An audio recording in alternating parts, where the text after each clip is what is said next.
oh, by the way, you're going to be naked. And I'm just like, okay, it's for a big female celebrity. And they asked me to be naked. So I just got naked and I'm like, okay. An hour later, they said they instantly booked me because they think that I was confident and I was comfortable in my skin. And so I found out, oh, by the way, you're shooting with Nicki Minaj. And I'm like, ooh, okay. Guys, welcome back to the Frame Shift podcast. Today we got a really special guest. Honestly, I'm probably the most excited about this episode than I've ever been for any other. Okay, so get hype. He is the #1 model in the industry ever. He has worked with every brand you can ever imagine. He's done Guess, Calvin Klein, Skechers, Hugo Boss, Target, Nautica, Adidas. Charlie Matthews, welcome.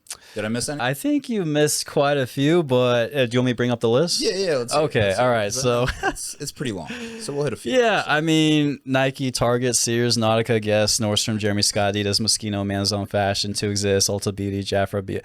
I mean, the list goes on. How many would you say are on that list? I would say I'm very fortunate. Like, I've been doing this for about 14 years, so I would probably say I'm close to over 100 different brands I worked with, like, worldwide. So it's How many would you say you've worked with over a 1 year period? Like, what is the most amount of brands that you've worked with in 1 year? I think it was like between 2016 and like 2017 because it was a blessing, but it was also like exhausting too because, you know, the life you had, because a couple weeks like things would be dead, and then 1 week everyone just decides to like book you on the same day, like they're finding dates, fighting for days to like, okay, who's gonna pay higher? So it's like, okay, you gotta go to Chicago to shoot for Nike, then you gotta go to Hanes in Milwaukee, then you gotta shoot. These are not small brands. No, it's just like, I guess like when you're hot, you're hot. Yeah, and you know the hot. Yeah, and when the trends happens, I guess they find trends like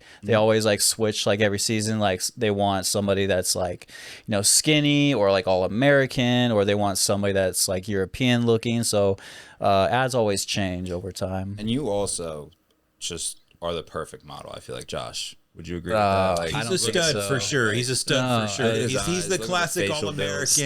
Stop it. I came from humble beginnings, and I actually accidentally fell into the industry. Accidentally, like I wasn't even I was gonna go like play college baseball, basketball, and I just happened to get discovered. Get out of here! Get out of here! So wait a minute. So you're that asshole that comes here and gets discovered at like some grocery store, right? Well, yeah. I mean, I was wearing an ugly green apron and had this Justin Bieber. I mean, I have the photo if you want me to bring it up. We'll pop it up. Yeah. But I was selling pumpkin pie Thanksgiving at like all places, and the scout came up to me and he said, "Hey, you got a great look. You ever try modeling? Here's your business card." I laughed, like thinking like I'm this like very masculine guy. I know I'm gonna stick to sports because my dad wanted me to be a professional baseball player. And I was like, okay, I'm going to do this like photo shoot, which is, I do not want anybody to see that photo shoot, by the way, because it's like, that first one's always, it's like always like 2010 overly Photoshop. It looks really bad. But I just happened to get scouted on, I think it was like the end of MySpace or something, or the start of Facebook. Instagram didn't exist, Twitter didn't exist, TikTok, YouTube. Well, I mean, I think YouTube was around, but so that was all through agencies. This was like before social media. You had to get literally had to. Yeah, like literally, you had to get scouted. Yeah. And so I was like, okay, I'm gonna give it a try. I'm gonna move to LA and see what happens. And elaborate a little more on that though. Where were you? You were at a grocery store, and did you think this was like some weird thing? Like, did you think it was fake? Did you think this person like was trying to scam you or something? Like, what was the there could be a lot of scammers, but I always had that like instinct where you trust in your instincts, see what happens. But he was very professional. And if you had this like energy where he just felt like very weird, or he wants you to do stuff for him, because that could happen all the time. I'm sure. And he'll promise you things or that.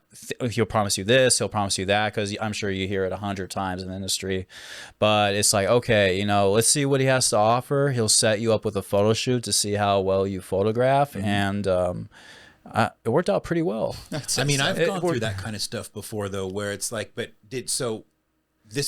where was this? What city were you in at This, this was like in a small town in Yorba Linda. It was like way outside of LA. This was like in Anaheim, and I love Yorba Linda though. Yeah. I've shot there a few times. you shot there. Oh yeah. Whereabouts?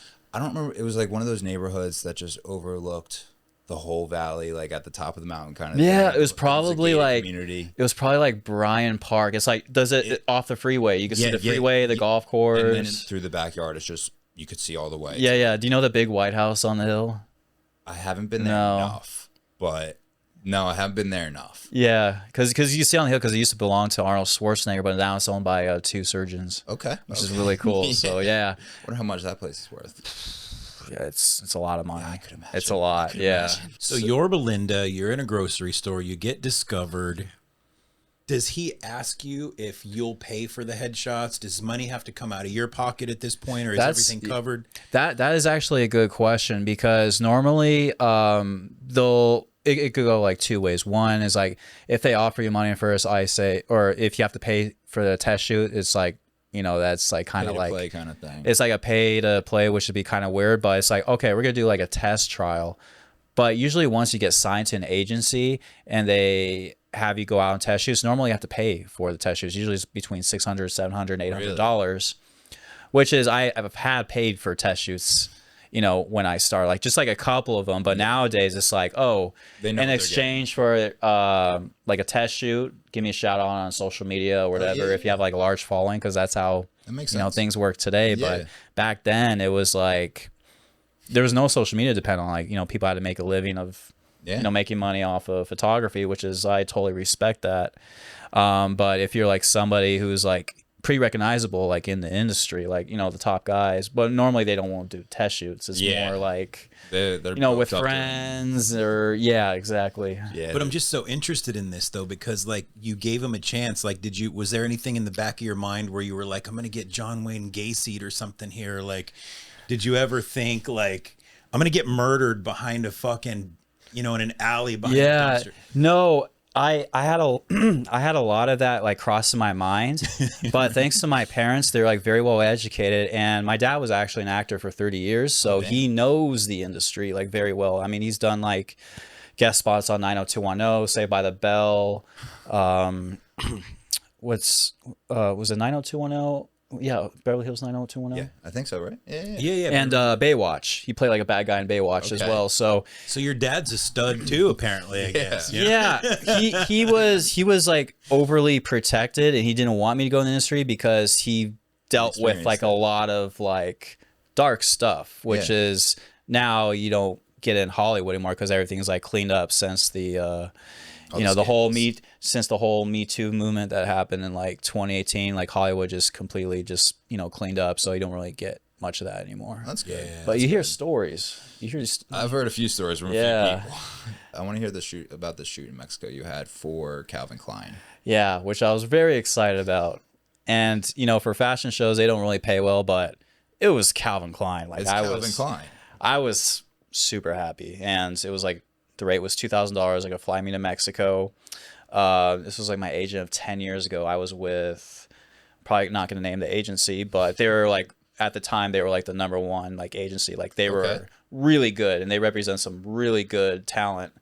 And so I was like, okay, I was fortunate to get selected to go to Mexico. I was like, okay, Calvin Klein fashion show, fly to Mexico City. And I was like, okay. So I enter. This was like at nighttime. I was like, oh, this is going to be like a late night shoot. It's like 10 o'clock. And then, you know, I see my poster up there in my Calvin Klein underwear, like Photoshop for the gods, because I don't know what the photographer did. He just like Photoshopped my waist to make it like, very snatched. Like, no, I don't have a physique like that. I mean, I have a good physique, but not like that. So I get into like the club, and they're like, okay, we're going to rehearse. And then all of a sudden I enter the club and I see poles. And I'm just like thinking to myself, wait a minute, is this a runway show? This is a different kind of runway. This is definitely a runway show. So I get backstage, they do makeup. I was like, okay, we're in our underwear, and they booked like some local models in Mexico. Yeah, some local talent. And so I get out there and I just see a crowd, and I didn't realize it was a club where they're like, okay, you're dancing in your underwear. 3 minutes for one pole, then you got to move to the next one, and I just hear these like, "Oh, te amo, Charlie, papa chulo, me gusta," which is like, I love you. And I'm like, so I'm like, in 5 minutes, I'm just like, in my head, it's like, this is not a fashion show. It's like, I'm a stripper. This is a different kind of fashion show. And they were like throwing money at me, like pesos and stuff. And I was like, okay, I just need a break. I called my agent. I was like, what did you book me on? Did you withhold some information from me? Yeah. And they're like, Charlie, just get out of there. We'll take care of you. And the producer or the manager of like the club, he's like, I'm totally sorry. We didn't mention this to your agent, but we're happy to double your rate. So they gave me $4K. Did you keep going? I didn't keep going. Okay. But I was like, I didn't come to, because I was new at the time and I didn't know anything. Like country, you've never I don't know if you've been there before, but no, I think I've been there the second time. Okay. It was my second time. Well, first one was like a shoe company. But this one was like different because one, my agents didn't know. And two, it was like, oh, the rate's good. Yeah. And so they ended up giving me like $4K, which was like, okay, that's a lot of money at the time. And he, later, apologized and it's like, well, I hope you could come back soon. I'm like, no. Wait, you stopped halfway through and they gave you the double pay, and you didn't have to continue, and they still paid the double pay? They paid, yeah. They made a lot of money that night, I think. I think they got their money's worth. But in my head, and I'm calling my mom, and I'm just like, Mom, I was so excited about Calvin Klein, but turns out like I was a stripper for the night for like just wearing Calvin Klein. Just wearing Calvin Klein. Like, just wearing Calvin, which was okay, it's cool if it wasn't any like it wasn't taking it any further. Yeah. But at the time I was like 22, 23 and I'm still new to all this. So I'm just like questioning my agent and I'm like, is this normal for like modeling? And I'm like, no, it's not. Was that when Calvin Klein comes out with the elephant trunk underwear? Did they have an elephant trunk underwear? Was that what you? No, I know what you're talking about. I remember. Was that Calvin Klein? That was not. I think they were just briefs. There weren't like boxer briefs. They were boxer briefs. Okay. Like there weren't any like scandalous or like anything like that. Intense. Nothing too intense. Like like I said, they were very professional. But it was just the atmosphere. It was like, I just came here to do a runway show. That's understandable. Well, I mean, they didn't lie to you. They told you it was a runway. There was a runway. I'm sure there was a runway. I mean, the poles were probably the runway. They're like, okay, exactly. Instead of the runway, I'm running away. There you go. There you go. It all fits. I'll get to the cash and run away, and then hop on the plane, and I'm like, done. I have a good question, actually. Go for it. Coming from an underwear model, have you guys seen these underwear now where I don't understand? Like, I guess you have one pocket for the balls and one pocket for your dick, and it's like, I have seen these. It's supposed to be. These. I don't get it. Like, I don't fucking get it. Okay, from an underwear model, is this something that like makes sense? Absolutely, because that was my first ever booking in South Korea. Really? Was the exact underwear you described. It was called like Marco Polo or something, and I was modeling in this underwear. And that's another story to talk about, because in Korea they don't like male models with hair. So I had to go get some Conair shaving cream. They're like, okay, you gotta Conair cream the entire body, and I never used it before. What is it exactly? It burns off your hair, so I left it on too long. Oh, yeah, like Nair. Yeah, is it Nair or Conair?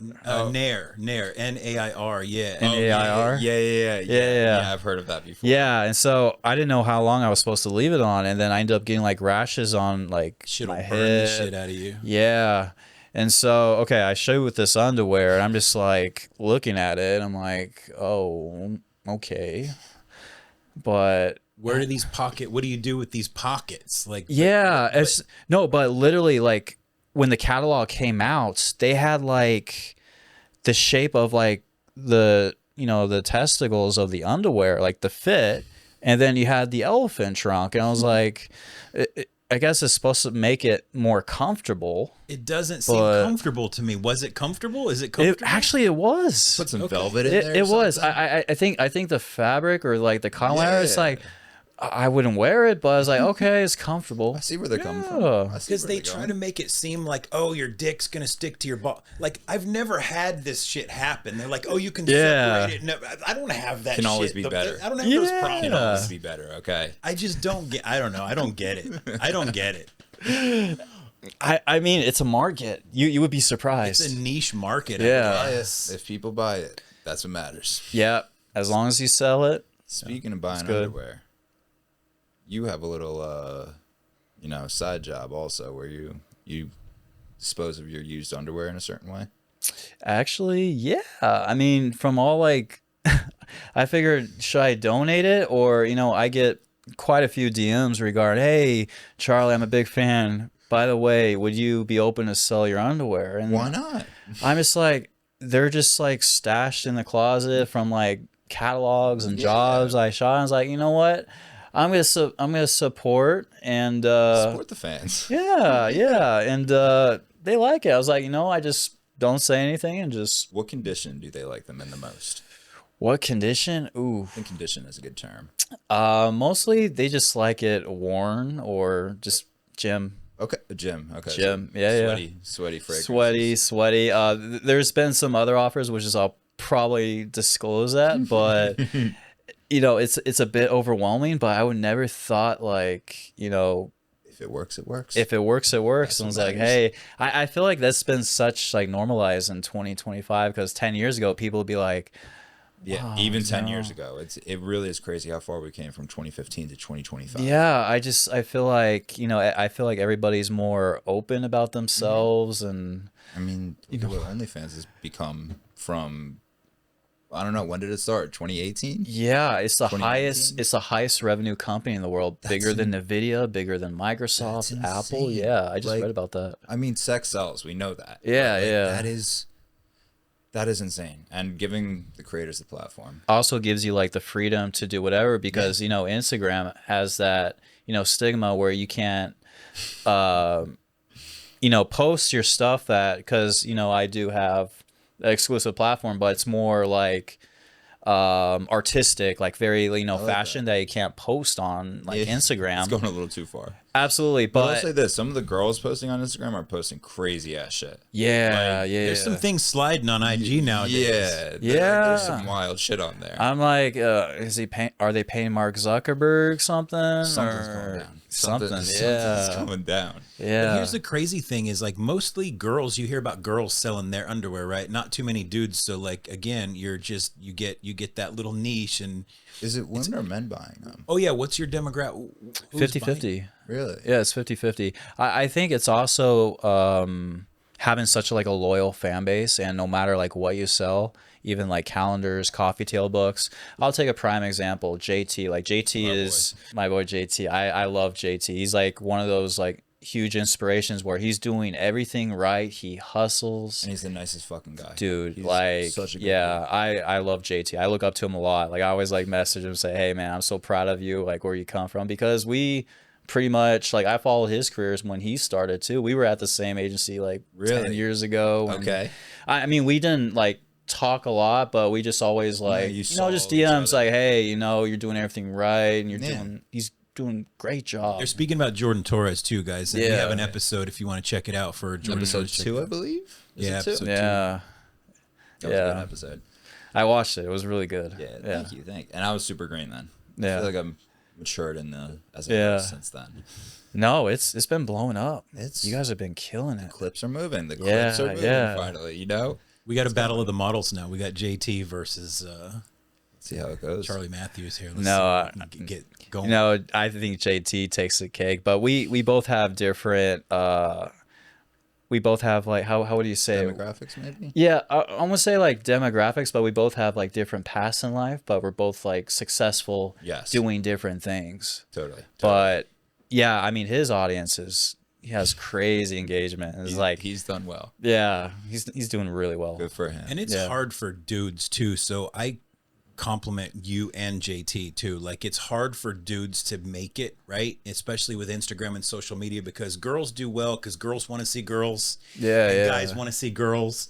but no one wants to see dudes. Yeah, that's You know Yeah. what I mean? So for you and JT to come out of the gate and just crush it is just like, it's a testament to like, you know, you're doing the right thing. Absolutely. Yeah. Yeah. I want to talk about your girl Nicki Minaj. Yeah. How do you feel about those terms? Think that's too personal, or? Well, I would say Nicki Minaj was probably one of the funnest people that I ever worked on set. Let's throw this up. We got to throw the shoot picture up we'll throw the right picture here, up. right now. Yeah. She's like covering your eyes, I think. Well, there was two shots, and I there was the third option where I really wanted, because it was actually contact with me and Nicki Minaj kissing, and she was like Really? touching my body, and I was like begging like her publicist is like, hey, can I just post it? It's like, no, because Nicki is very critical on you know, how she looks. She's got to improve everything, especially with her kind of status. There's like 3 or 4 different like PR teams who are like, I'm sure, you know, on it. And at the time, this is her peak. This is like her prime. She's already got like 3 or 4 Billboard Hot 100 hits. I mean, she was just like, she was the top female rapper. Yeah, and she's. I mean, you got Cardi B and all them now, but like she maintained that control for so long. Yeah, like, yeah. The top female rapper coming out of YMCMB. Remember Exactly. those days? Like, oh my God. Yeah. what was it, Bedrock? Do you remember that Yeah, song? yeah. Like, I remember. Yeah. Yeah, bro. Like, oh. Yeah, that tell was us, peak. but tell us, okay, so you got to shoot with Nicki Minaj, right? Like, how did that come about though? Before we talk about the actual shoot, like, how did you even get that to begin with? I get a call from my agents like, hey, you got a casting for this like editorial for this like big magazine with this big female celebrity. They wouldn't disclose it because if they say, oh, you're gonna shoot with Nicki Minaj, you're gonna be like, oh my god, I hope I get it. But so I had to go for the casting, and I think I was like the 3rd or 4th one in line, and there was about maybe like in that room, like, because we had to wait out in the hallway, so there was like probably like 50, 60, maybe 100 Really? people with their like like we have physical portfolios, which is they don't have today, Right. and a physical comm card. And so I was like the 4th one. I got there, and they're like, okay, you're gonna do some yoga poses, and the casting director is like, okay, they're gonna take iPhone photos, and it's like, oh, by the way, you're gonna be naked. So I don't know if it's like, okay, is she going to give me the hints of like, you're gonna be comfortable in your own skin? And so there was like 2 or 3 other people like on the couch. And I'm just like, okay, it's for a big female celebrity, and they're asking me to do poses, and they asked me to be naked. So I just got naked, and I'm like, okay, doing the yoga poses. It's like imply stuff like you see on those ESPN body magazines, like it's stuff like that. It wasn't like full on. And then an hour later, they said they instantly booked me because they think that I was confident and I was comfortable in my skin. And so I found out, oh, by the way, you're shooting with Nicki Minaj. And I'm like, ooh, okay. That's a good one. Okay. That was worth it. Okay. Yeah, absolutely. And so next week or the following week after I booked that, I went to take a shuttle from New York City to Philly because Nicki chose that location at the studio because that's where she's from, Philly. And then at the time, Meek Mills was in jail. Shout out Meek. And so, yeah. And so I guess I don't know what the controversy was like with that. But the call time was at 9 a.m.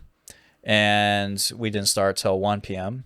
And it took 4 to 6 hours for her to do hair and makeup. And she had her own separate room. So let's say like you're sitting right there, right? And then Nicki Minaj is like back there. She has her own like private dressing room. So the stylist comes in. None of the clothes fit her. And they got the sizes completely different wrong. So they had to reorder clothes at like 2 o'clock in the morning. And Nicki's like, I'm not going to wear clothes. Let's just get naked and have fun. So this wasn't even planned to be a nude shoot. This was not planned because this was a Marie Claire cover shoot. Okay. And for Marie Claire, it's a very respectable female high fashion magazine. Okay. And there wasn't supposed to be news. I think she wore like one dress just for the cover, but everything else was like, oh, you're doing yoga poses. My eyes are closed. I have to do like, I don't know, just the craziest shit. Yeah, the crazy stuff. I'm like, okay. But it was worth it. It was like, okay, this is fashion. This is with a... This is high fashion. This is high fashion. I know where that's Daniel Tosh. Yeah. My guy. This is high fashion. But I was comfortable with it. And, you know, the first shot was like, okay, we had Nicki Minaj, like she had her hand on my chest and she felt my heart pounding. I'm like, oh my God, I don't want. Relax. Yeah, I'm just like, yeah. So she saw the photo. She was like, oh my God, y'all, this is fucking amazing. Did you see this? Like that was like her like tone. Yeah. Like she was happy. She was like motivated. She was like, psyched about it. She's She was like, pumped. oh my God, can we do some more of this? And so she's like, okay, we did the eye shot where she was like on my back or whatever, and that was like one of the good shots and they put in the magazine that you could kind of see my face, but you just can't see my eyes, but you know, like the angle and all that. You know it's you. Yeah. So we didn't wrap until like 5:30 in the morning. And I already got my call time for my next job I had to go to. And this was at the time where things were getting crazy, which is like, okay, I'm enjoying this process. Like I'm loving this, but I was dead. Like I was just like, my eyes were just bloodshot. Yeah. So I had to go to Philly, back to the Miles apartment where I was living with like 12 dudes. Okay. In a 3-bedroom, 1 bathroom, one refrigerator where if you buy groceries, somebody will steal like an egg or two or whatever. Yeah. It was just like, I did that for like 8 months, which that was a hell of an experience. I believe it. So I get back there, I had to shower real quick, and I had to go straight to set. And it was like a 38-hour day of just no sleep. So I'm just like pumping coffee. Yeah.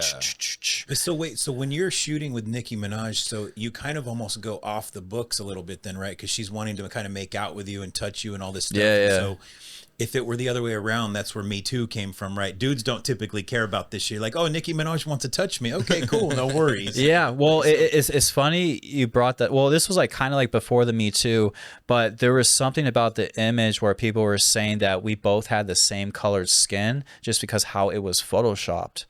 And when she posted online, you know, the shoot, you know, they were talking about that, but I didn't think they really cared about it. They're like, oh, who's this Caucasian model? I was like, is he cheating on Meek Mills? And then I get all these memes coming out on Facebook, like having like Meek Mills like beating me up like cartoon versions. No, I'm just like looking. I'm like, my agent said to me, he's like, hey Charlie, have you seen this? I'm like, no. I'm like, Hey, it was No. great for marketing. Okay. so it was great for marketing. Two, it was like, okay, who's this guy? And you know, my followers just started like, you know, go up and up and up, and then obviously it led to other opportunities, which that's how, you know, modeling works. If you're working with like, you know, big people or big fashion editorial magazines, Tippity toppity tip. that's what the clients like look for. They're like, okay, now you got experience of working with big people. Can you work well under pressure with, you know, other celebrities or these other big jobs? Yeah. And you could say no So- comment to this. You could say no comment to this, but what we think of is like at the end of the shoot, do you hang out with her? Does anything happen? Do you get her number? Do you personally like hang out? Does anything happen? You know, I wish, but she's just so protected by her Security publicist, her security team. Well, you know, she's great. She's fun in person, but off camera, she's like, I just want to go home and sleep, call it a day. I don't want to talk to anybody. I just want to like, Yeah. Isn't Yeah. that weird though? Like you think, so that's acting and modeling and all that's strange Yeah. because you feel like there's a connection because you're so good. The actors are so good. Yeah. And it's like when scene cuts, it's like, oh, fuck off, bro. You know what I mean? Yeah, well, Oh, she- wait, I thought there yeah. was something. yeah. No, there's nothing. And then, you know what I mean? Yeah. No, definitely. Well, she was so sweet. She's like, oh my God, thank you so much. She gave me like a hug. She gave everybody a hug. She's like, I'm so excited for the shoot. She's like that. But at the end of the day, she's like, I just want to go home because I got to rehearse for like my next album or my next tour. Cause she was, And she's a normal person at the end of the day. she's too. a normal person. She's like, you know, I'm working a 9 to 5. I want to get this done. And I just want to call it a day and rest. Yeah. Exactly. So it was kind of like that with Emily Blunt too. Like I worked with Emily Blunt recently, 3-4 months ago. Was that the Vogue thing? That was for Vogue. Talk to me. yeah. Let me hear it. Yeah. Well, she was by far like the nicest celebrity I worked with. Like Really? she's like this motherly love like Okay. figure, like super nice. But her PR team is even more crazy. I would imagine so. Wow. And even the process to book that is like, it's crazy because I happen to find out within like 3 or 4 days, and they're like, okay, they want to confirm you for Vogue Hong Kong with Emily Blunt, but they need to go through like a 4-step process. So 4 different people have to improve it: the Vogue magazine, the PR, the publicist, Emily, and then I think, did I say stylist or Stylist as well. So yeah, like yeah, so about 5, and they have to do a background check of you if you have any criminal records. Do you have like any scandals or whatever? And so they're like, okay, we need to do a background check on Charlie to see, because it's, you know, she's a Oscar nominated actress and she's got a Devil Wears Prada 2 movie coming out, so she has to have like that clean image. And the last person to approve would be John. Yeah. Am I right? Is it John? She's married to John Krasinski. Yeah. I think. Did he have to approve too? He's like, that's the last guy. It's like, well, look at Charlie. Wait, yeah. Isn't he the one from The Office, or is that He's one from The Office? Yeah, and The Quiet Place. Yeah. Because he also had his Broadway show happening in New York City, because he was doing like a Broadway play. And then Emily just happened, you know, to fly in a couple days before they start shooting Devil Wears Prada 2, that's going to be another huge movie that's coming out next year. It's going to be a monster. So, like, at that time, even, like, I was getting questions like, oh, Charlie, are you going to be in Devil Wears Prada 2? I'm like, no, but we'll see. But, yeah, it's just... So did you shoot that in Hong Kong or New York, or where'd you No, shoot it's that? New York City. It was Pier 59 Studios, which is like a very big... I've heard of them. Yeah. Being a videographer, I've heard of them. Yeah, it's like... It's one of my favorite studios ever. Not only that, but the food catering. I love the food. What's the studio around here that's exactly like that? Milk Studios. Yes. Yeah, Yes. off of Cahuenga, right? Yes. Yeah. Oh my God, they're They have catering. their own rental department inside. Yeah. It's amazing. Yeah. It's absolutely amazing. Aren't they partnered with what's that rental company? QT? Quixote or something like Quixote? that? Yeah, starts with a Q. I Yeah. think so. Amazing studios. Yeah. Amazing studios. Yeah, that's one of my favorite studios. So all I have on the board right now, as a note, is semen incident. The semen. And we're not incident. talking about semen. I think we're talking about the other Oh kind. yeah. Wait, let me hear about this. Yeah. So, have you heard of MeUndies? How do I know that? MeUndies. Yeah, the monthly subscription. Yeah. program. Oh, I'm signed up to that. Yeah. Yeah. You are. What's your favorite pair? I'm not. No. I my favorite pair of I have the bees. The bees. Yeah. The yellow one with the bees. They're comfortable. Yeah, they are. They're very comfortable. They don't wear out. Yeah, they first started, it was like 2014, 2015 is when they start that monthly underwear business, and I was like, oh, okay, yeah. I mean, their campaigns are great. They use billboards all over LA. I think they're based in LA, and so they rented out a Hollywood hotel, which was like in West Hollywood. Do you know where IHOP is? Yes, in West Hollywood, Sunset. So it's across street where the In-N-Out. In-N-Out's like directly across the street from my house. I think it's school too. I think it's the opposite side. It's kind of like West Hollywood area. Oh, West Hollywood. We're thinking of the other one by like Netflix and all that. Right? Yeah. You're thinking about that. Yeah. No. Where's the West Hollywood? I'm not sure. What's it's Santa Monica and like La Cienega. Oh, I know where that area is. Though. Yeah. But it's a Soho House, the young Soho House. Okay. But it used to be an old Hollywood hotel turned into like a Soho House. And so, we shot at the first floor, and there's a bar, and then on the other side there's these 2 glass windows, and there's like a restaurant, right? So I'm with like the producer and everybody. We're shooting. This is a closed set. You can't even crash in. Like they're on it. Like we're towards like our middle of our shoot. And so I see this like lovely family, like the mom and the wife. I would say the mom was probably in her 50s and the daughter was in her 30s, and they were just like staring at me like they knew who you were. Yeah. I'm like, and so I was like, all right. After I was done with my shot, I was just talking to the producer, and then the daughter comes, crashing in on set, and I was like, hey, can I pull you aside real quick? And I was like, the producer's like, excuse me, this is like a close side. He's like, no, but I want to ask you something real quick. He's like, can I pull you off aside? Because I'm a bit embarrassed to tell you, like, about her situation. I'm like, you could tell it here because, I'm in the middle of work, and I was like caught off guard, like what's going on? What she wants? Does she want my phone number or anything? You're not gonna disrupt yourself. Just And she's like, well, you know, I'm trying to. I want to get kids. I want to have kids. So I was wondering if you want to donate your, you know, your semen to, you know, produce kids. And in my head, I was like, question myself. I'm like, was this? I don't know if it's like a joke or anything. And like, then I'm happy to fuck you afterwards at the hotel, but like, do you want me to just donate it? Like, I don't know about that. yeah, I mean, she was that's a whole kid. You're she was like very polite, but one is like, I could barely take care. I'm kidding. I could take care of myself, but that's a big responsibility. It's a big responsibility, and I don't want to be one of those Vince Vaughn movies where, you know, he has like 500 kids from all over the world, and you know, be like, oh, you remember me? Oh yeah, I'm your father. You know. Speaking of Vince Vaughn, you were telling me a story about him crashing a set. Yeah, you know, tell that story.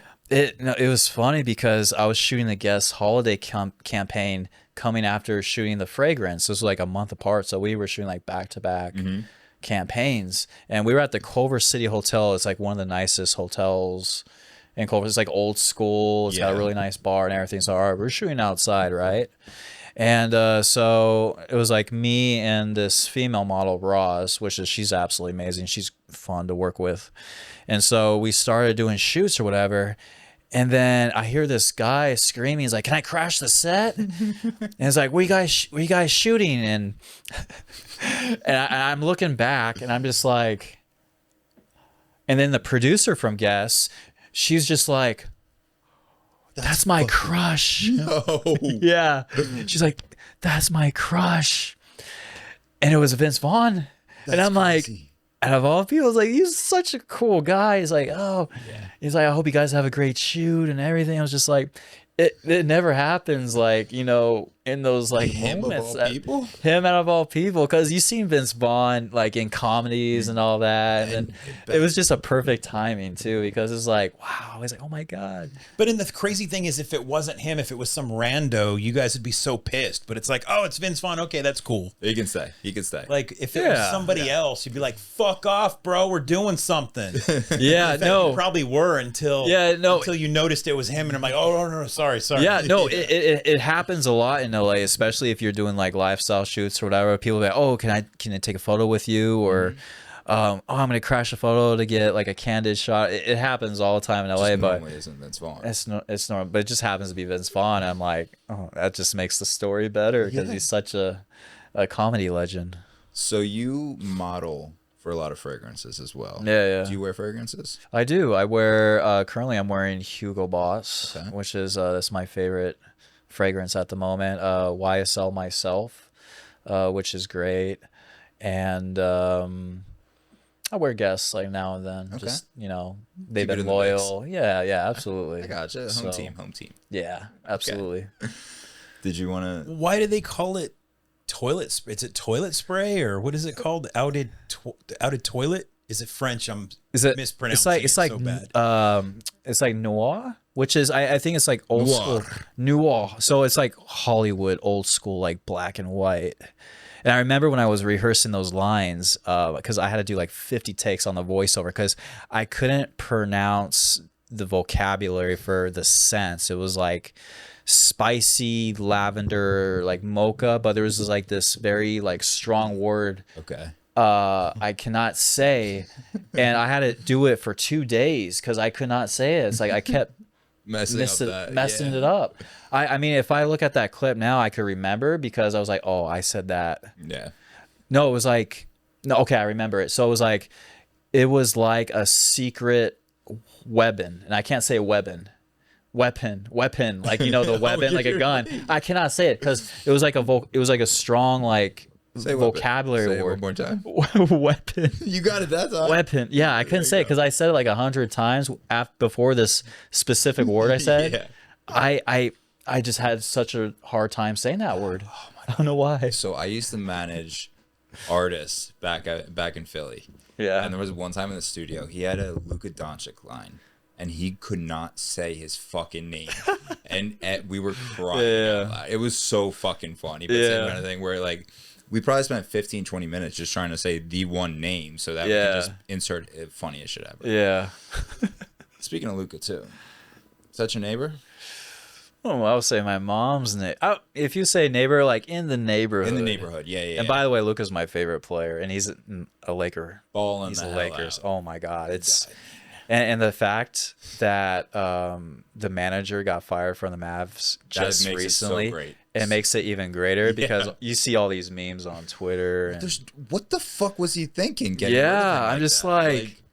I'm like, you trade for like Anthony Davis, who hasn't really played much this season. He's gotten old too. He is older. Luca, how old's Luca?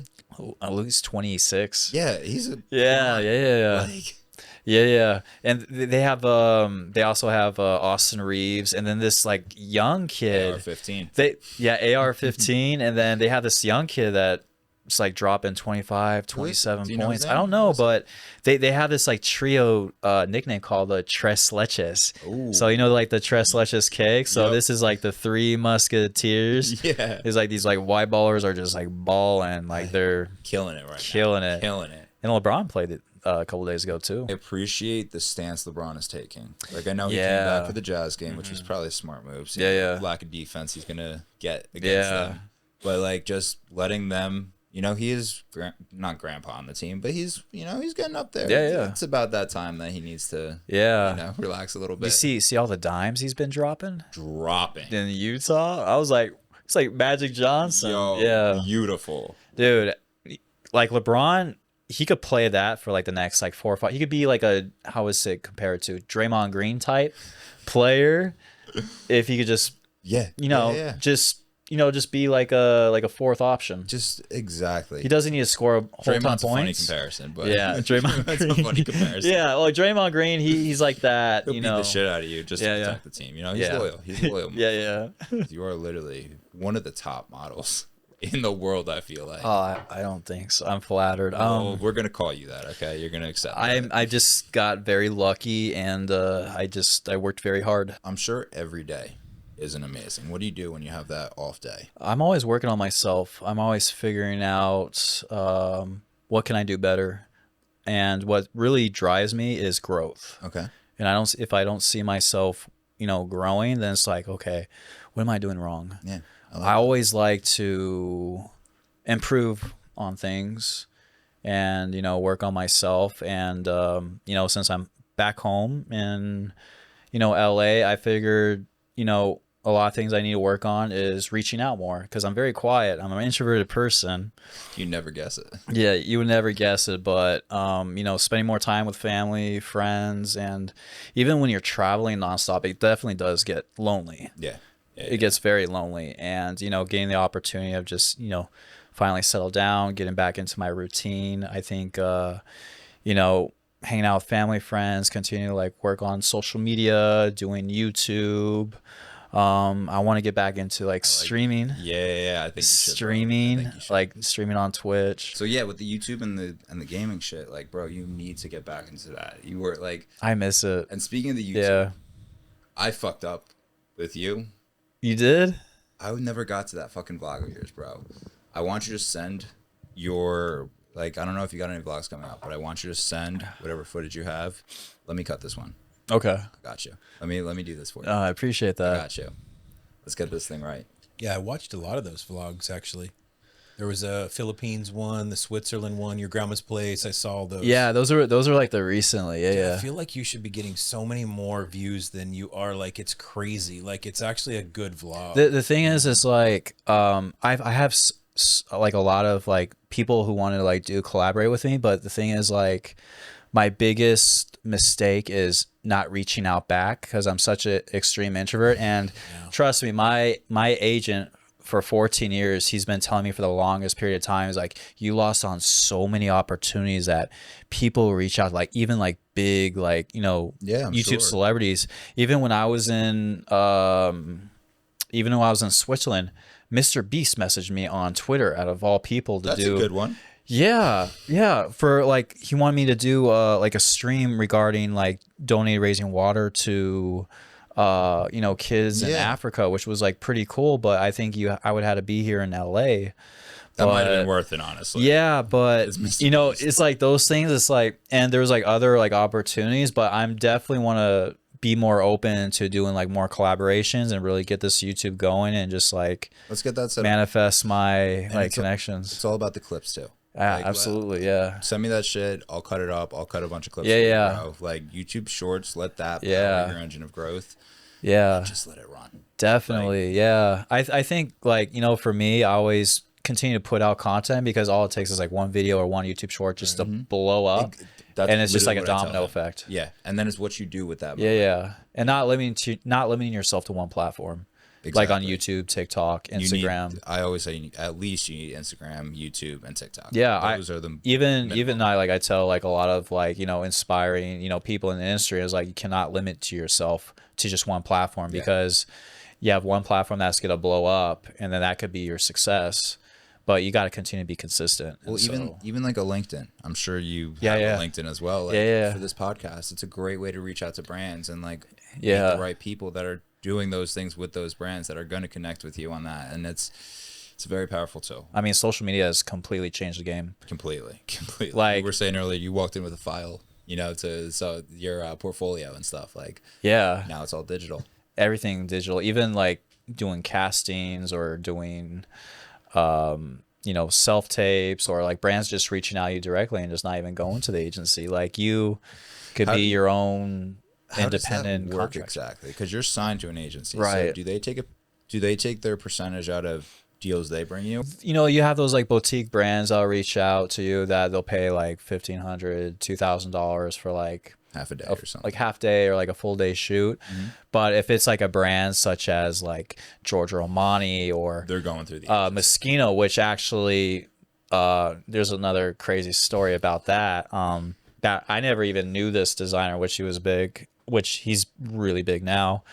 But dating back to 2014, I did an editorial shoot for Arena on Plus, and I was wearing this like pink latex outfit. I'm like, what the hell am I wearing? And I'm shooting this in Compton at 3:00 during rush hour, and people are just slurring. He was like, what are you wearing, you fairy? And just saying like all these like slurs and stuff. I'm like, it's fashion.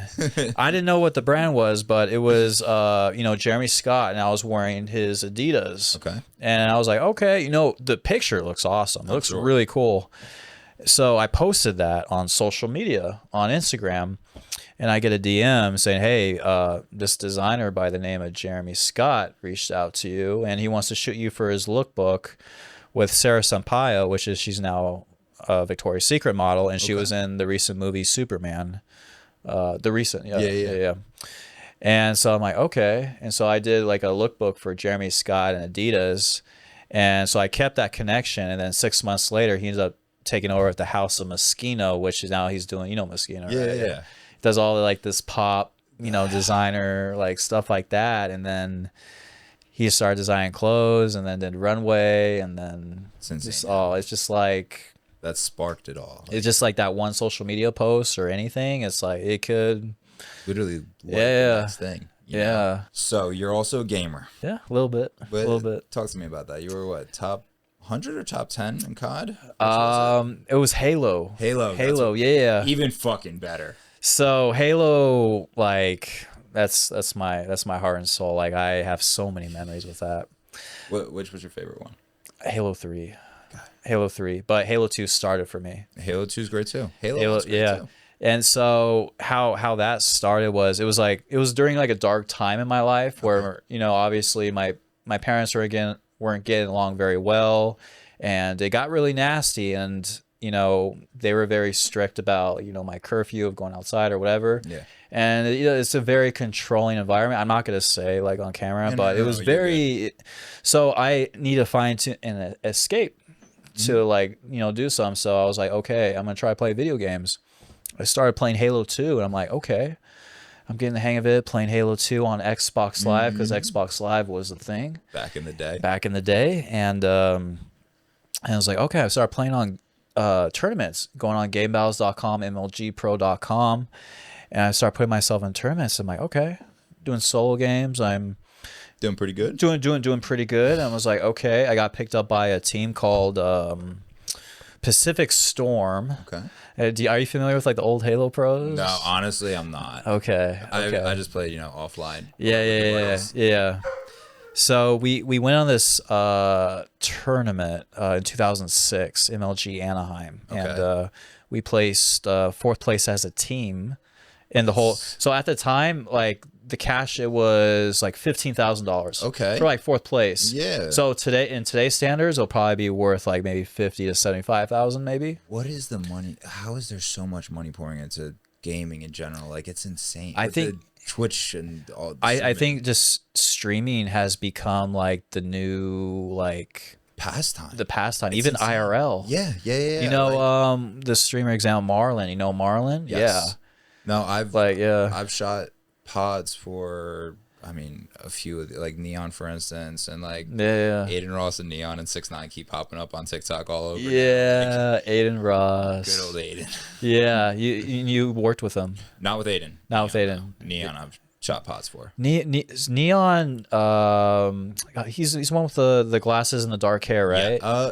He dyed his hair. I think the top is blonde now or something. Okay, yeah. Like, I think I was watching one of his streams a couple days ago. He did collaboration with like Clav or he's one of the top 3. Yeah. I know he's up there. He's in that circle with like Aiden Ross and Kai's Kai Sennett. Yeah. Did you see the house he rented up in the hills? Kai Sennett? Yeah. Oh my god, I watched that whole stream. That was that place is insane. Like, that is insane. I think what really drove me to watch that stream is when LeBron James was gonna be the guest. Yeah, like for the. It is crazy how far this whole thing has came so insane, and I think it's just it developed into like other people want to start doing it, like the IRLs, because that's like the thing now. Yeah, it's crazy. Yeah, that's iShowSpeed did that too. Yeah, Speed too. I love watching iShowSpeed. He's so funny. He's funny and he's talent. Like he's athletic too. Yeah, he is. Yeah, I've been seeing him. Like he was doing like one of those like 40-yard dashes at like a basketball camp or something with Kevin Durant, and his like 40-yard was like 4.2 or something. Then we got the other end. We got Aiden going to, who's the UFC fighter that's training right now? Oh yeah. Was it Sean Strickland? No, I know what you're talking about. He got kicked out. He got kicked out of that. Oh my god, what's his name? What was this? He has a brother. Islam, is that Islamovich or is that his name? It's Who's something. Khabib's under? Makachev. Islam Makachev. I think that's. I think so. Wait, Aiden Ross did something recently with Islam. He went to his fight, apparently he's like a week or two out from like this is the Islam stage. just fought. He's double champ now, actually. Okay, so it was right before the. It was fight, probably right before, and they kicked him out. Yeah. He's like, what are you doing here? He's like, leave my camp. It's wearing like pink shorts. Really? And shit. Yeah. I saw that. That was hilarious. It was, bro. It was. That wasn't real. It couldn't have been real. I think it's all AI. AI. Oh my god, that's another subject we gotta talk about. Yeah, no, we will. Yeah. Let's talk about it now. Should we? Let's go into AI now. Okay. What are your thoughts on AI, and what are your thoughts? Specifically with modeling too, because is it going to take your job? Can they just recreate you? Or even just deep fakes? I work with a bunch of models. It's happened. Yeah. No. I work with a bunch of models, and like the women, like they're getting nudes created of them who don't even do that kind of work, and like they talk, like I've got a couple that I've talked to really intensely about like how much it's fucking them up, like mentally, like with that shit. That I didn't know about that on like the female side, but I did. It's been getting a little bit out of control, and I think it's going to continue to be worse because I figure like AI has the equivalent to. AI has moved so fast over the last 3 years than the entire .com bubble combined. Like it literally just jumped. Like 0 to 10,000. 0 to 10,000. Like you got the programs like Sora 2, Grok, ChatGPT, which is like probably the #1 app today that everybody uses. Like I use it daily. If you don't, it's like you don't even need a therapist. You just ask ChatGPT. It's like, hey, I'm feeling sick today. What kind of medication should I get? Or I've done that, or how to cook. or how to cook. make things like literally, Yeah, like, absolutely. Or it's like, oh, you know, what's the weather gonna be like in New York next week, or what should I wear, or what should I buy for Christmas? It's bro, like, okay, so I've done problem solving with like programs and shit like that. Yeah. But what's even crazier is, and this makes complete sense too, it's like the one thing that it really can't fuck up is coding.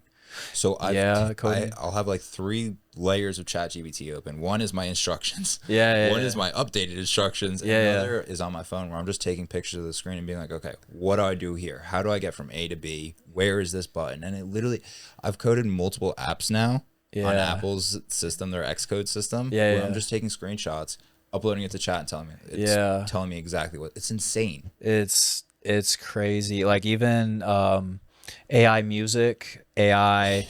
Oh, check this out. So I was at a Halloween. So I went to the West Hollywood parade, and I went to a bar, and I was like talking to the owner.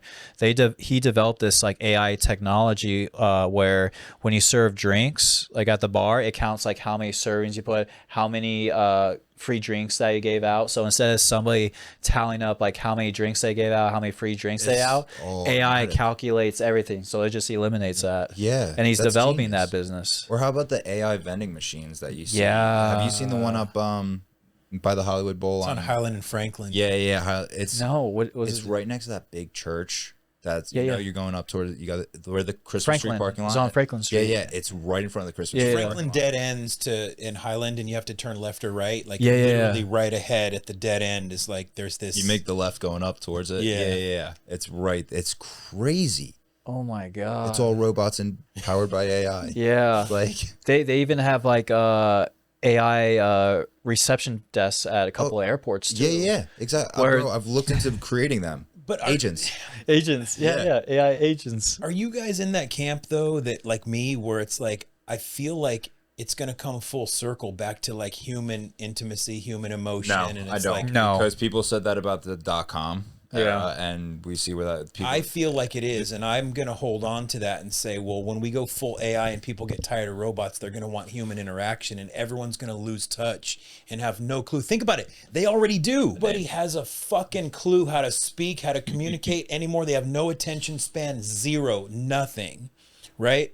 So, at some point, we're gonna come full circle, and everyone's gonna want human interaction. You're not gonna want to fuck your robot, right? But what if it's better? I think it's going to become better. I wouldn't be opposed to trying it. A robot girlfriend, maybe. Don't get tired. Yeah.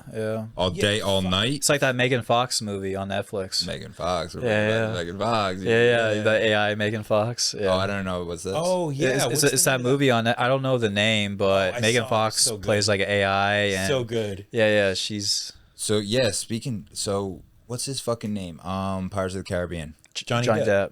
Have you seen the Johnny Depp? I think it's how do you pronounce it? Giorgio Armani. Yeah, I think he has AI commercials. I always see him on Amazon and Tubi. Was it Giorgio Armani or Dior Savage? Dior Savage. Because that was his longest. That was his longest fragrance. Did you? Yeah. It looks like it's entirely done by AI. How do you? I haven't seen the recent one.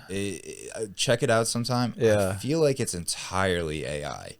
Like 100%. I have to take a look at that. But, obviously like the, industry, like AI is getting into like fashion advertisements, and there has been a lot of backlash, but it's because one, cutting back on budgets, they don't need to hire a full production studio. They could just find like an AI artist who generates for like, the ads and stuff. Guess did it, Vogue did it, H&M was the first to do that. You know what the actors need to do?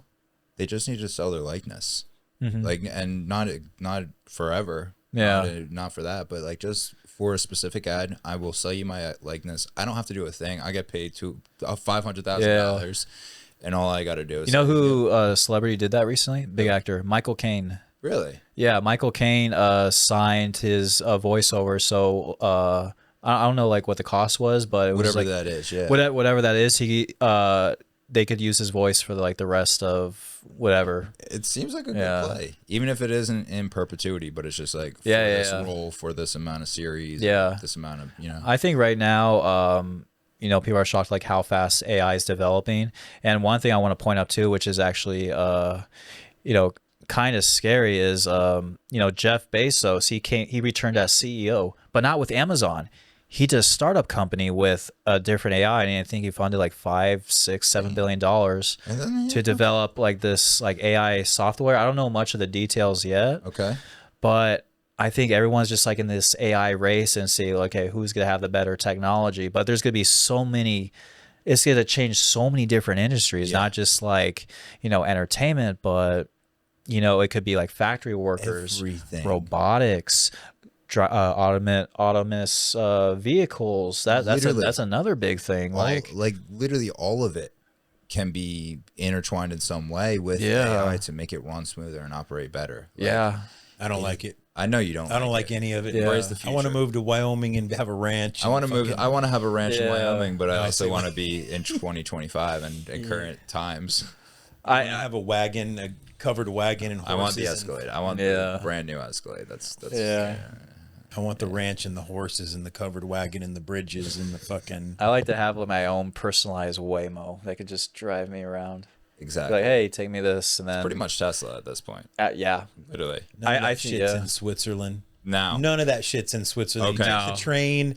That is a beautiful scenery. Absolutely. Out that window, that countryside. Oh yeah. my god. You would love it. You would absolutely love it. You gotta watch his vlog on that Switzerland vlog. You gotta watch Yeah. it. You'd fall in love with that countryside. Yeah. I fell in love with it just from your story, bro. Like, Yeah. you post about it all the time when you're out there. And What's great about that, because my grandma lives in a small town. There's no grocery stores, no cafes, no gyms, no nothing. There's a train, which is I'll take an 8-minute walk up the hill, and a train comes every hour. You hop on the train, you go to 2 towns over to do your grocery shopping, go to the gym, or like do whatever. That's amazing. It's like it's a whole different like It's a whole new- experience compared to being in LA, but it also humbled me a lot because it's like, wow, LA's got everything. It's a land of opportunity. We have it pretty good. We literally have everything you could ever imagine.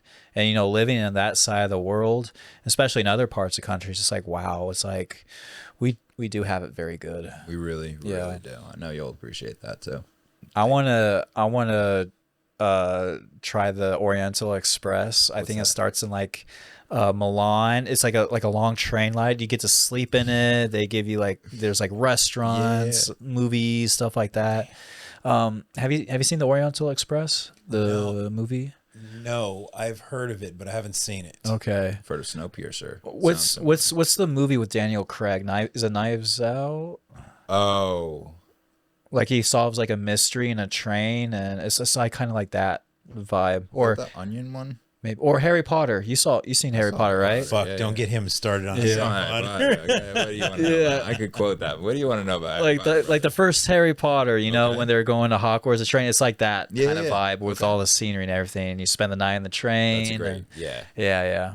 No, okay. No, Snowpiercer is just like that train though. Have you seen the movie Snowpiercer? I know. No, I haven't. Great movie, but it's like the earth is frozen over Yeah. and all the humans are living on the train and everything they need is right on it. But Yeah. the people not doing so well revolts against the fucking the higher ups and all that. Yeah. Great movie. Go check it out. I'm gonna have to watch this on Netflix. It's on Tubi and Amazon Prime right now. And Tubi's 100% free. I got Amazon Prime, I yeah. love Tubi, yo. Yeah. How does Tubi even make money? I don't know, but we don't need to go into that quite yet. Through ad sales, that's how they make money. But I want to hit a couple points before we have to end because I know we're wrapping up soon. Yeah. Tell me about your travels. You are literally a world traveler. I've been traveling all over the world the last couple years, and this year actually was probably my hardest year ever in terms of my health, mentally and physically, because it gets very exhausting. Just The burnout must be so I intense. was burnt out. I went to the hospital a few times just because Really? I was like gaslighting myself in that, because I think like, oh, there's something wrong with me, but the doctor says like, dude, you need to Just relax. you just need to relax. You need to stop going to the gym. You need to sleep. And Damn, so naked photo shoots with Nicki Minaj turns you into fucking. You gotta Burnout king. Damn. that I think I don't know if it's like a like Zodiac's like Taurus. Like Tauruses are very like, Locked okay, in. you're locked in. You're like ready. You want to go in this daily routine, but it's like, just relax, Yeah. Charlie. It's like, okay, you're good. But I started in the Philippines, and I booked this show called Bench. It was like the biggest underwear show. It's like the Calvin Klein of the Philippines, and it was a 1 week of rehearsals. 1 week, and so I had like 3 looks. We rehearsal like 8 to 10 hour days up until the show, and it was like this big old show. I did a YouTube video log on it. It's pretty. I think 4 video logs like on that, just the preparation of that show. And so I flew out for that, and then I was working on other projects, and then I came home for my birthday for just like a couple weeks, just like, okay, I'm gonna relax. And then I was like, oh, back on the plane. So I was in Europe for about 6 months, and then just posting on Instagram. So, hey, I'm in London, I'm in Milan or Switzerland. And then, clients just reach out. I was like, oh, you'd be great for this. It's like, oh, could you do a casting? Oh, can we book you for this? And even here, I got booked on a job in Germany, but I can't go back because I hit my limit on my tourist visa. There's a limit on that? It's called the Schengen? But that's not a tourist visa at that point. It's a work visa though, right? The client would have to provide the work visa. So for the tourist visa, so what do you call this? Is a Schengen, which is you're only allowed to stay in Europe for up to 90 days. But if you're in a non-Schengen country, I don't know where they come up this. I'm just learning. I had to like chat GPT. It's like, what's Schengen? Shout out, so basically, it's EU, but they call it Schengen in Europe. But Schengen. It's like German or something. It's for Swiss, German. Like Swiss. It's something Schengen. I can't even say that word.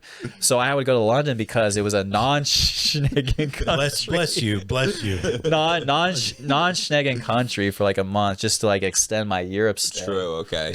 So I went to London for a month, and then then I went to Amsterdam for a couple of days for a photo shoot, and then the security, the immigration, the Dutch were giving me a hard time because they're like, oh, you got to book a ticket on your way back, because at that time it's like, ICE was happening, and True. I think there was something, tensions between like Netherlands and USA or just Europe in general.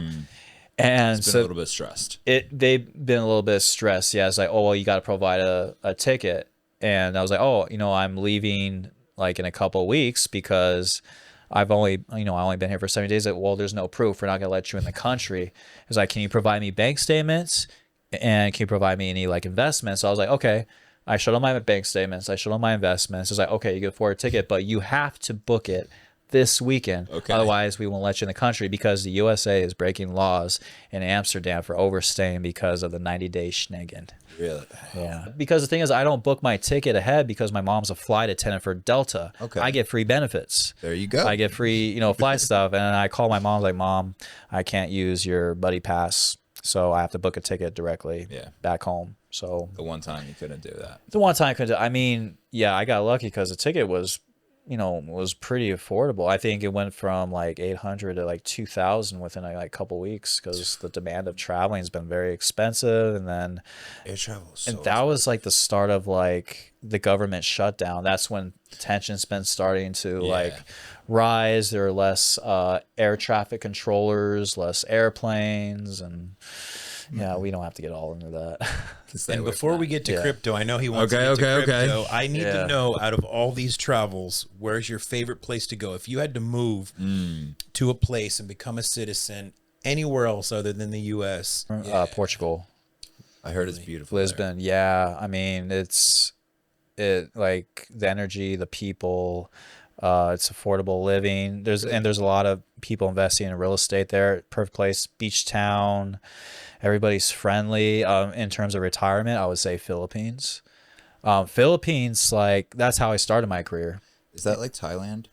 It's like Philippines. It's like in that so it's like there's like Japan, Thailand, Vietnam, Philippines. Okay. But Philippines was actually the place where I like started, that's where my career took off, because Korea, I got cheated on a contract, and I thought, because in Asia they offer you guaranteed money of like $10,000 for 2 months, but it turns out you have to make $10,000 equal to the jobs. And I missed it by $10. So they minus 50% of that, minus deductions on the apartment fee, transportation, everything. I was negative. They're like, Charlie, I'm so sorry, but here's a couple $100 just if you want to buy souvenirs. So I was broke. $10. By $10. Yeah. Unfucking believable. Oh, that's crazy. And I was happy too, because this is another great story, is I booked a commercial, which was on my YouTube channel for LG cell phone. And I was super happy. I was like, okay, this commercial was like $7,000. It was like full production, everything. Call time was at 5 p.m. minus 15 degrees Fahrenheit on a 60-story building, wearing a t-shirt what you're wearing. Very thin piece. How did you not turn into an icicle?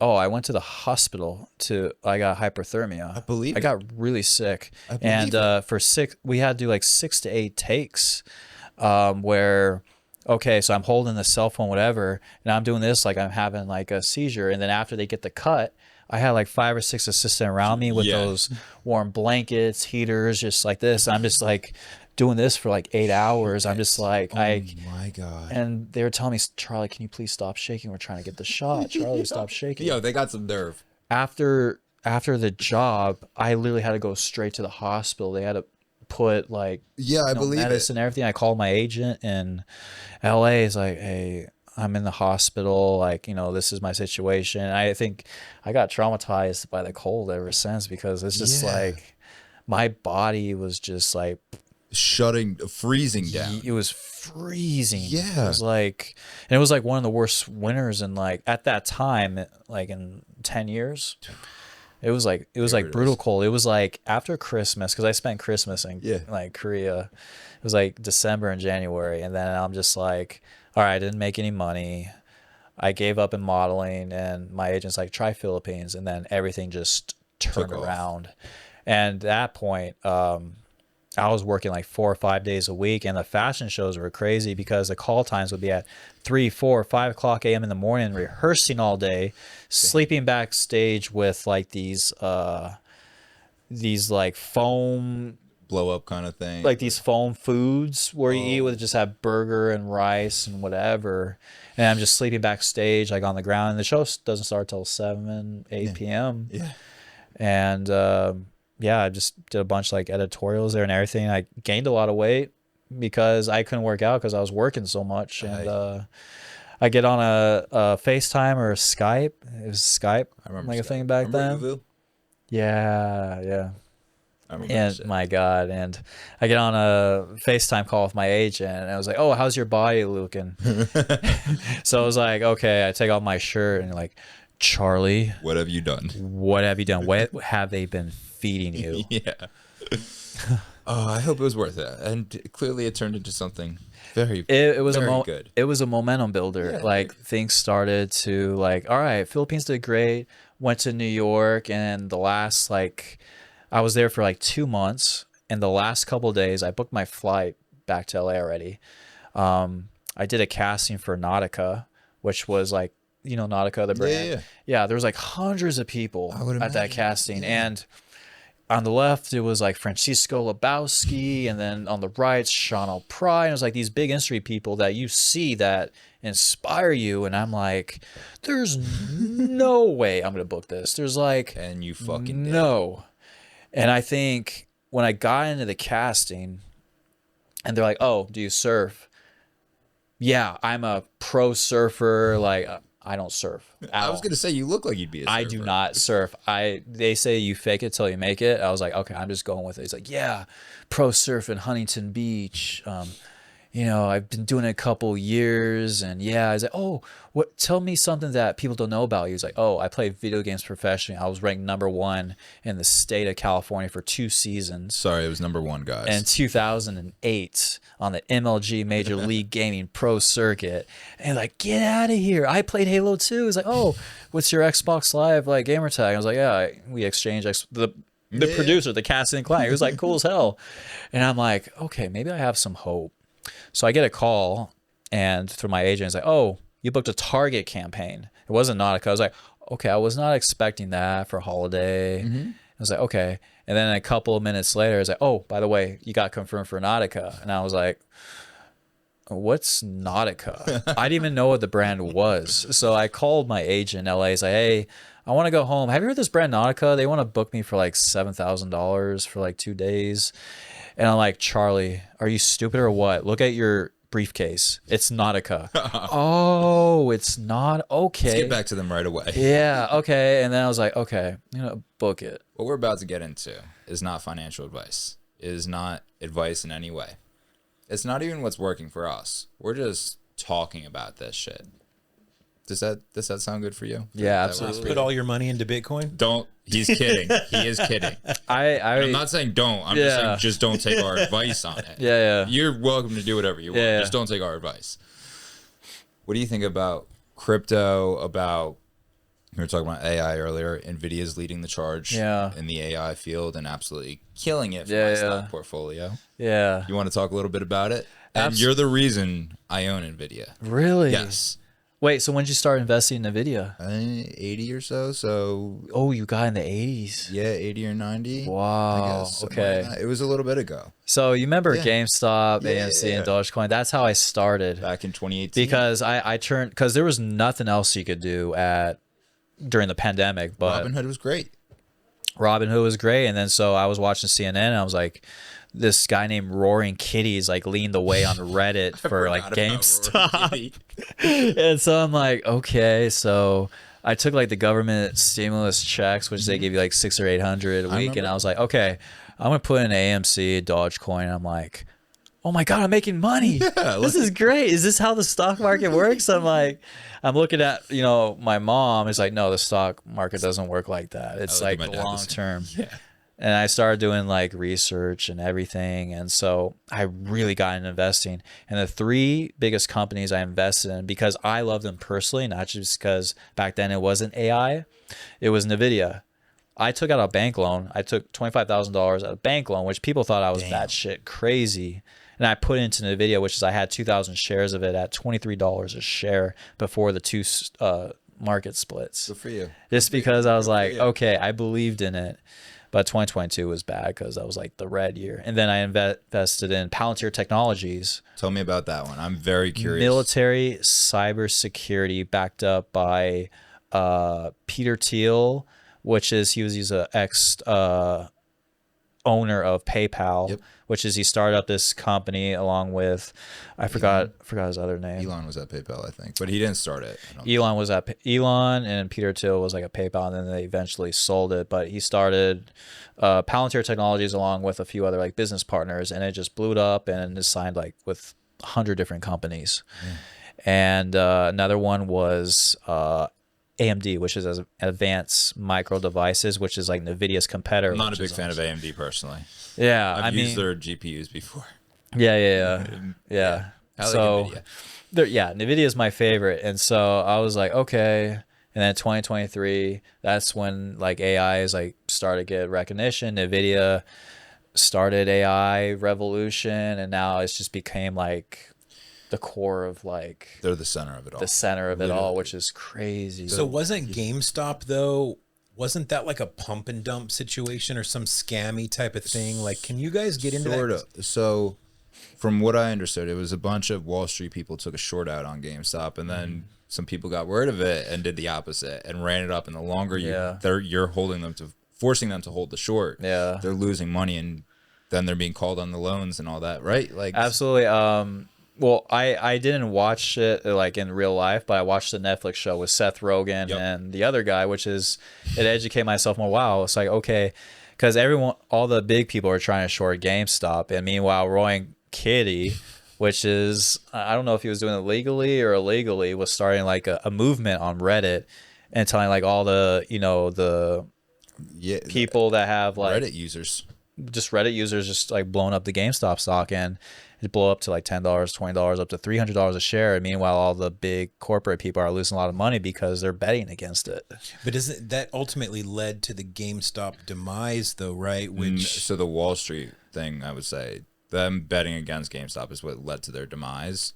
And I mean, they've been falling off the map. And then Roaring Kitty just gave them a spark of hope, maybe for a year. Well, they went out of bankruptcy. Yeah, yeah. I think they bought back stock and they got money to like open more stores or something. It got all the way up to like $700 a share. I think so. Yeah. Like it was insane. But then it all came crashing back down, and they're gone, right? So no, they're better than where they were before. Wait, GameStop is still a store? Trading at, I don't know exactly what it's over. I thought they went out of business. They were at like $2 or $3 back when it happened, and now it's like at least 10 or 15, like in that range ish. Yeah, maybe. You can look it up real quick. There's still a place. Yeah, let me check that out. Yeah, let me touch GameStop down the street in Hollywood, like it's gone. Right? No, so their physical locations are disappearing definitely, but they're like, my bad, my Robin Hoods. Okay, it's God damn, this is so depressing. It's at $20 a share. $20 a share, and it was so at in 2 or 3. 2020 it got up to. I mean, it doesn't really say, but we'll just say it went up a lot. I think it was 653. Yeah, 653. See, that's the scammy part, though, right? Like even you say, but it's but I'm gonna fight back on you here. It's scammy on the part of Wall Street too. Like what they do is release articles. That's on not the fighting back. I agree. Yeah, that's not fighting back. You're agreeing. Yeah. No, the Wall Street's the one being scammy though. Yeah. Okay. Like where they were the one releasing articles and stuff to douse that, because the lower it goes, the more they make money. Right. So they were putting the articles out and all that. But Peter Thiel, I don't know the company we're talking about, or Elon Musk with Doge. It's like it's all this fake bullshit to like pump it, and it just pumps, right? Like Doge. There's no benefit to it. Yeah, there's a benefit if you get out early enough. Oh right? yeah. You can make a lot of money because I put like 2,000 and it was at 0.0023, which is if I didn't sell it before Elon Musk decided to go on Saturday Night Live and when a friggin' market crashed, which happened. Oh, I remember. If it went up to 75 cents, I think the profit would have been like over 100,000. But I got out early. I made like maybe a couple thousand, which, hey, profit is profit. I didn't lose. But the question is, did he go on? Is that all contrived? You know what I mean? Like, did he do that on purpose, or what the fuck's going on? I'm not a big fan of Elon because of that. No, that's just because you lost money. I made money. I still did well. I just feel like I could have done. You know, I'm not really a big of a fan of. Like, everybody has a word, like those big like CEOs saying like, oh, you know, NVIDIA's gonna crash. Oh, you know, whatever. Even like, you know, on TikTok, you have these like the doom seeker, the doom exactly. They're saying, oh, this stock is gonna go to the moon. You should buy it now. This penny stock do this and do that. And this it's like meme coin. You gotta love those. Yeah, I just feel like social media, like with everybody has a say now, it kind of manipulates the market, which I kind of like when it comes to crypto. Versus stocks. Like this is why I like crypto, because I understand how social currency works. Like look at how Doge went up. If it stays on the trending thing for so long, it's going to rise. No, it's all about high net worth individuals putting money in and pumping it, and they can pull it out the next day and it can be back down. And they can. That's the scary part. That's the scary part, but that's where it's like that keeps happening and it keeps going up. I mean, look at Bitcoin. But how can you trust whether if you put money into Doge or whatever, because someone pumped it, Mark Cuban or someone pumps it and then pulls their money out, you're fucked. Doge not is on a the meme inside. Coin. So like if we look at like XRP or Bitcoin or ETH or something like that, I just feel like it's not the ones with what's the term? Usage behind them, like that actually have usage, and they're not just a meme coin. Like they actually have a reason for it. Like lesser gas fee, like Solana. Solana, exactly. Between Ethereum, Solana has lesser gas fees. I mean, it's crazy how it does just always, and I'm not gonna say it always does, but it just seems to always rebound stronger than ever. Like, What did you buy Bitcoin at, brother? Oh, I bought it when it was at like $600. $600. I had like 10. I didn't have a crazy. I had like 10 Bitcoin at one point. Why don't you tell that story real quick? I put it into. So I had like 10 Bitcoin, and I put it into. Do you remember BitConnect? I know the term. I've heard of it. That Tumblr account. It was so fake. My buddy got me into it, and we were making money. Like every day, you were just making money. One day, boom! It just gets shut down. You can't log in. You lose all. I lost like thousands and thousands, thousands. And if you look at it now, it's hundreds of thousands. So that would be close to $1 million. is it like similar like the FTX situation in a way? So that was FTX fucking up. This Yeah. was the government shutting it down. So think how they just shut LimeWire down. Yeah. You know, Oh, I remember LimeWire. Yeah. like it was like remember the staking accounts? Yeah, Where if you staked it, they would give you all this money. So it was like, it ended up being a holding account. That's what kind of BitConnect was. It's like, okay, move all your Bitcoin into BitConnect, and it worked for several months. It was just every day was crazy money, and it can't sustain though. So I lost like 10 Bitcoin. That's insane. Wow. That's insane. And if I would have just kept it instead of using BitConnect and just kept it, the 10 Bitcoin now is, what is that worth? Like $1 million? Just under $1 million. It's like 92 right now. 90. $1 million of Bitcoin. I just fucked using like Tumblr account. Yeah, around that range. Yeah, that hurts. Especially and it's crazy because when I was I didn't realize this because I thought I heard of Bitcoin when I was in college, but I'm dating myself now. That was 2002. Yeah. 75. 70. Yeah, it was 2002. But no, it was. I guess Bitcoin started 2012, 2014 or some shit like that. It was created well before then, though. So I remember when it was like maybe 06, 08 it was created. Yeah, somewhere around there. What is the pizza thing? I was just gonna say that he bought like what 2 pieces of pizza for two pizzas. 2 pizzas for like 10 Bitcoin or something. 10,000 Bitcoin, I think it was. 10,000 Bitcoin. That's worth like That's a lot of money. $1 billion right now. Must be good pizza. $1 billion pizza. Oh my god. But what year was that though? That's the thing. Wasn't that when it first started? What year was? I think that was like 08. I don't know when that like around was that area. exactly, but it must have been around to be that low as well. It must have been right in the beginning.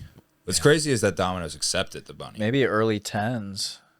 Let's ask real quick. Wait, yeah, was it Domino's? Okay, so Domino's has I think it was Papa John's. It might have been Papa was John's. it Papa? Might be Papa John's. I'm gonna look at So that. they've got a bill. So we know Papa John's has $1 billion in crypto at this point, right? Unless they got rid of it, I don't know. Yeah, Bitcoin. They even have a Bitcoin Pizza Day celebrating the 10,000 BTC pizza order. This was May 22nd, 2010. I was graduating middle school. I was just finished high school. I was 8 years out of college. That's crazy. Because I remember, I swear, dude, you know how bad this sucks? I remember when it was like 0.0014. Like, I remember when it came out. You my put friend, $5 in. because I went to college for tech and computer science and everything. So we were all into it. And we're like, what's this Bitcoin thing? Dude. They've turned into something. I could have been like a billionaire. Like, it pisses me off so bad. I can't. It just gives you anxiety. Yeah. That's why you got to buy now. About it. I know. Right now, even during the pandemic, one of my friends from Australia is like, "Oh, you gotta get into crypto." Bitcoin was at like what 4,000 or 5,000 during the pandemic. Yeah. Ethereum was like literally. $600. Yeah, Literally. Yeah. And I'm just like, "Oh no, I don't believe in it." Nah. I'm sticking to stocks, and then he's like, "Okay," and then I just see it go up. I'm like, I missed that one. yeah. It's crazy, and it just gives you more anxiety because you think to yourself, okay, is it going to be $1 million? Should I get into it at 100K? Is it going to be $1 million? You know what I mean? That's exactly why I like XRP, because if you buy now and it gets to $1 million, you just 10x what you did. That's only 10x. If you get into something like XRP, I mean, if that goes up to $100, you just like 50x your money. Yeah. You know? But see, people hype XRP up all the time, and it hasn't done shit for months. Like, everyone's like, oh, this is the next thing. XRP was a thing 10 years ago. They were like, oh, get XRP. Ripple. It was XRP's Ripple, right? Exactly. 10 years ago, they were talking about Ripple. They do have a cult following too. The XRP like. I like Yeah, it. That's my biggest Twitter, hold. yeah. That's my biggest hold. Yeah. But That's your biggest? That's the scary part. It's a cult following, Yeah. so it's like, okay, that's a pump and dump thing. If it's a Yeah. cult. But it has usage. Like there are a lot of reports that like it's faster than Bitcoin. It's better than it could be a new Bitcoin. Maybe. I mean, I hate to. I don't. But nobody's replacing it. I'm not Everyone's using Bitcoin. They're not replacing it with XRP or Solana or all this shit. We're gonna see. We're gonna see. What about Chainlink? Do you like Chainlink? I liked Chainlink. I'm out of it now for the most part. Yeah. But like I did like it before. The Oracle coin. It's just like a network full of, It's crazy what it is turning into and the capabilities that can happen. And especially, the president and the cabinet are just like, they're signing deals regarding making crypto the leading sector in the US or the world. Really? Yeah. I like the sound of that. Yeah. Like you see companies doing ETFs, like Bitcoin ETFs, Ethereum. Like I'm more into like that stuff. Like BlackRock, Grayscale, they all have those like Bitcoin, Ethereum, XRP ETFs. Is Ives one of them? No, Ives. So that's started by Dan Ives. Dan Ives is like a huge AI fan, and he's genius. Like I watch him like every day. And I got some of them just because he's a big. You got Ives? Yeah. So I'm telling you, bro. I study your shit. Okay. Yeah, I'm so happy, man. I the thing is like it's all for entertainment because I have like a close friends list. This is not for advice. It's not like financial advice, but I just do it for like entertainment because it's like a passion of mine that I really enjoy. I'm just like, oh, Nvidia's doing this. Oh, I invested in this company based in Netherlands called Nebius Group, which is like AI data centers, which I think that's gonna blow up like starting next year because they just signed with Microsoft, and then one of their competitors, was it called Iron? Well, Iron was like another AI data competitor, just signed with Amazon. Like they're creating huge.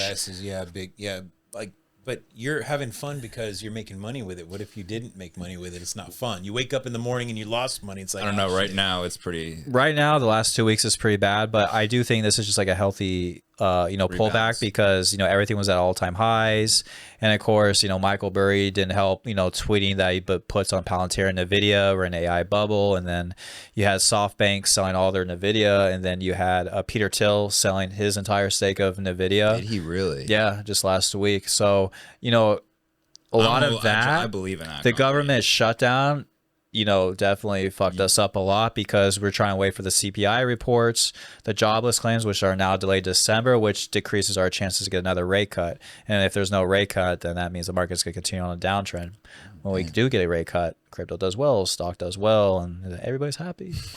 Let's get it back up. Let's get it going. Yeah, again. Did you just say the administration, the Trump administration, was trying to do something with Bitcoin or crypto? They're trying. So Trump announced like a couple weeks ago that they're going to be working on to be the leaders of crypto in the world and trying to make it general, not just Bitcoin, but so mostly if he's focused on crypto, it's not just like the Trump coin or anything like that, but so most I guess it'd be Bitcoin, Ethereum, XRP, and of course Baron Trump and he did a little move. Yeah, that I don't know about until you told me, so I'm just trying to read more about that. This part is allegedly because we don't know technically how it's connected, but the internet sleuths have found out. His wallet picked up a whole bunch or dropped a whole bunch and then picked it up after it sold and then that's because they saw like a chart, like it was like 10 or 15 minutes before the dump. Exactly. And then somebody bought more at the bottom. It's like, it's messed up. Right at that moment. Dude, it's Baron. But this all allegedly. Yeah. I didn't hear about that. Wow. Okay. Yeah. No, he made what was it? 180 million. I heard. 100. I think something like that. Yeah. He did pretty well for himself. Wait.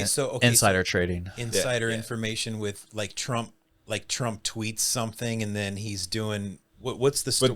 But this should not be construed as anti-Trump, honestly, because if we really want to talk about people making huge money, it's Nancy Pelosi. Yeah, I did hear about that. Yeah. I mean, do you want to talk about insider trading? Something's going on. I mean, Nancy. Well, she's got just choices of gold. Could be. Oh, for sure. Just a genius. But with. What's crazy is I don't like getting into politics or anything like that. That's just like completely not my thing. But the way how things are going, because obviously everybody gets their information off Twitter or just like X to see what's happened. Trump tweeting about the market. The announcement of the tariffs. Let him go.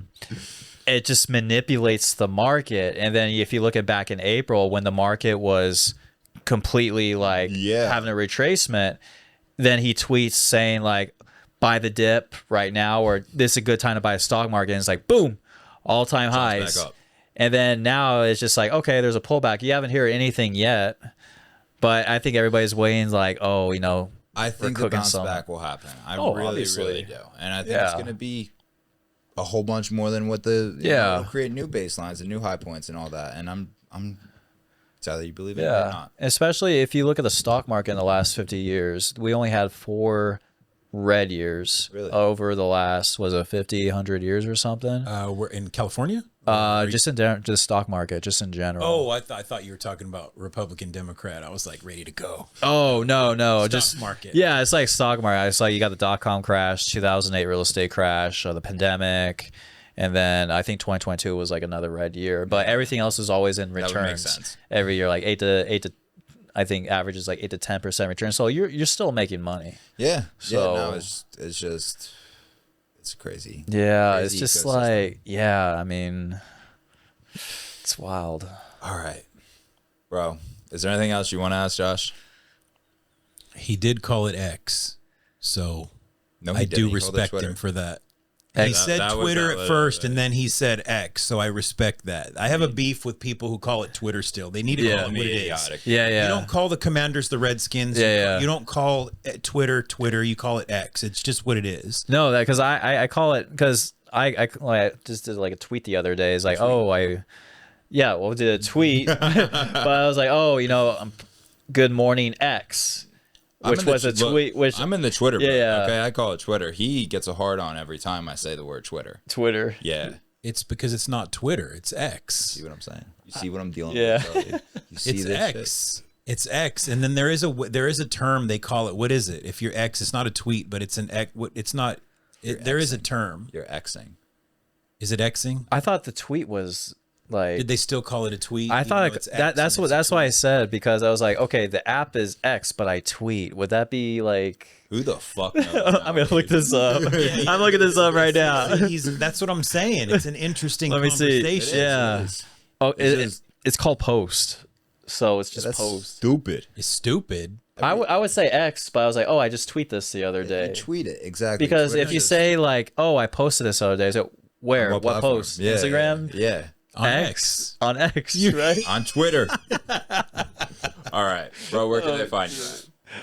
Oh man, you can find me on Instagram, What's the handle? Charlie M Matthews. YouTube is the same thing, and if you want to find me on X There you go. or just tweet about it, Charlie M015. Thanks for having me. It was a Bro, pleasure. And we're gonna have your link tree in the Yeah. YouTube description, and we're gonna be collaborating on this episode with Mr. Absolutely, Charlie himself. yeah. So just click his name. I don't know exactly where it lines up, but click Yeah. his name, follow him, subscribe, check him out. He's going to be in the comments all week too. Hopefully, if you're willing to be in the comments. So if you want to ask him questions, he's there. I'll be in the comments regardless. Yeah. You know you got me. Yeah. We need I'll be dive. there. We didn't need dive more deep into AI. Oh, too. you're coming back, and it's just. Oh AI yeah, and yeah. crypto. I have Yeah, so no, much no. to pick your brain on No, that. we'll have fun. Yeah. We'll have fun. Guys, make sure to go get you some First Form. Click that link in the bio. Go there, get you some of the best energy drinks in the game. My favorite, Orange Smash. What is it? Orange Fury and Grape Smash. Those two. We ran out. We got some new ones coming in. We got 4 cases. One of them is Screaming Freedom. I found Screaming Freedom. Oh, it's coming. It's on the way. Ordered it for you. Yeah. It gets here the 23rd. I want the fucked up mystery orders. one. There's a mystery. There one. isn't a mystery one. It's Mystery out there.